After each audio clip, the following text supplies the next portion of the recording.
গ্রেপ্তার করলেই আন্দোলন শেষ হবে না।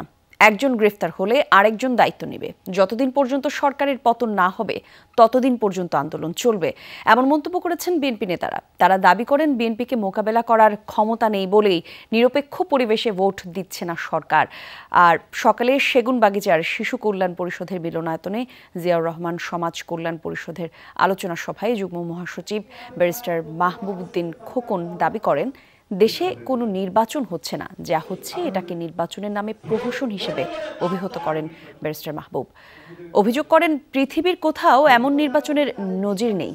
বলেন সরকারই 28 অক্টোবরের ঘটনা ঘটিয়েছে, তাই পুলিশকে বাদ দিয়ে সাবেক কোনো প্রধান বিচারপতিকে দিয়ে ওই দিনের সংঘাত সহিংসতার ঘটনা তদন্তের আহ্বান জানান তিনি।